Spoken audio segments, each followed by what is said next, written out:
و علیکم السلام و رحمت الله و برکاته. خب برادر عزیز، درباره عقیقه شما پرسیدین که مثلا بعضی برادران میگن که در رد المختار اومده باشد که امام ابو حنیفه رحمت الله علیه عقیقه را مکروه میدونسته باشد، و یا اینکه در کتاب های ملا علی قاری اومده باشد که ملا علی قاری عقیقه را مکروه میدونسته باشد. بعضی حدیث هم روایت کردن. خب اولا بگیم که در رد المختار تا جایی که ما میدونیم نیامده است که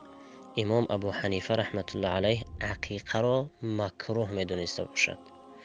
این گونه لفظ تا جایی که ما میدونیم برادر عزیز در این کتاب نیامده است، بلکه اونجا میگه که و کره ابو حنیفه رحمت الله علیه، همون بالاتر بخوانن اگر برادرها، همونجا معلوم می شود که در همون گوشت قربانی، یعنی در همون گوشت قربانی صحبت میکند میرود، و بعدا میگد که قولها را میارد که یکی از همونها مثلا صاحب فرزند باشد، فرزنددار شده باشد در همون وقت قربانی، خوش بشود قطعی همون دیگر کسا مثلا یک جا بشود در قربانی کردنشون، یک گاو مثلا 7 کس قربانی کنن، یک نفری همونها در همون وقت فرزنددار شده است نیتی قربانی بکند، در همونجا اشتراک بکند، همین چیز امام ابو حنیفه رحمت الله علیه مکروه گفتگی است. خود عقیقه را نه، در همون 7 نفره که برای قربانی مثلا جمع شدن یکی از همونها نیت عقیقه بکند، اشتراک بکند، همین مکروه گفتگی است. همون اشتراکشه در همون 7 کسایی که اونها نیت قربانی کرده هستند، اما در اصل عقیقه را خودش مکروه گفتگی نیست. و ثانیا اینکه خود امام ابن عابدین وقتی که همون قول ها را میارد در باب عقیقه، خلاصه میارد که بعضی ها گفتن که مباح است، و در پایان میارد که عباره عربیش در خاطرم نیست، قدر در حفظم نگرفتمش، معناش همین است که میارد که کسی که بخواهد عقیقه بکند، کسی توان داشته باشد بکند، همین خیلی قول را ذکر میکنه، و در آخر میگد که اون چیزی که در بالا گذشت همین قول تأیید میکند که عقیقه مستحب است، انها تطوعا میگه، یعنی همون عقیقه مستحب است. خب حقیق مذهب همین چیز تأیید میکند، عقیقه مستحب است میگد. خب و اون حدیثی را که علی قاری رحمت الله علیه در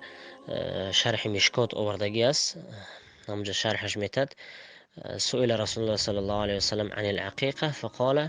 لا يحب الله العقوق او كما قال صلی الله علیه وسلم. خب میگه از رسول خدا صلی الله علیه وسلم پرسیدن که درباره عقیقه پرسیدن، میگه رسول خدا صلی الله علیه وسلم گفت که خداوند عقوق دوست نمیدارد. خب در همین لفظ برادر عزیز دقت بکنین، عقوق خلاصه بعد علی قاری در اوج شرح میتد میگد که عقوق به معنای این که عاق والدین، همین نامگذاریه، همین نامگذاری رسول خدا صلی الله علیه وسلم همین عقوق گیم که خوش نداشت، خوب نمیدونست همون استفاده همین لفظه. خلاصه بعد مناقشه میکند بعضی قولهای علما را، و میگد که معنای همین حدیث این است که کسی بخواهد که فرزندش در کلانسالی عاق پدر نشود، پس در خردسالیش برای او عقیقه بکند. علامه علی قاری همین حدیث همین خیلی شرح میتید که کسی بخواهد که فرزندش در سن کلانسالیش عاق والدین نشد، عاق پدر مادر نشد، نافرمانی پدر مادرش نکند، پس در خردسالیش برای او عقیقه بکند. و اون حدیث هم باز دوام دارد، راوی همون قول میگد که بعد از همین که رسول خدا صلی الله علیه وسلم گفت که لا يحب الله العقوق، بعدا باز ادامه میتید راوی همون حدیث هم میگد که پیامبر صلی الله علیه وسلم همین لفظ عقوق خوش نداشت، به خاطر که همین عقوق از عاق مثلا میگه گرفته شدگی است،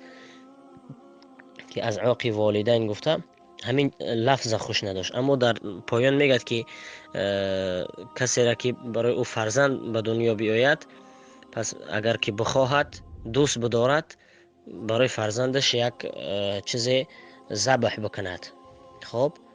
این حدیث باز دوام دارد که لا یحب الله العقوق. باز در دوامش رسول خدا صلی الله علیه و میگه که کسی که فرزنددار شد دوست بدارد که این که ذبح بکند، پس یگان چاروایی بگیم که یگان چیزی به خاطر این نعمتی که خدا دادستش برای همین بگیم ذبح بکند. خلاصه همون حدیث معناش همین است. اما در جایی از کتاب های مذهب تا جایی که ما میدانیم عقیقه را خودش مکروه گفتگی نیست برادر عزیز، بلکه بعضی قول ها مباحش گفتن و محقق مذهب خودش مستحبش میگد، انها تطوع گفته، همه خیل قوله تأیید میکند.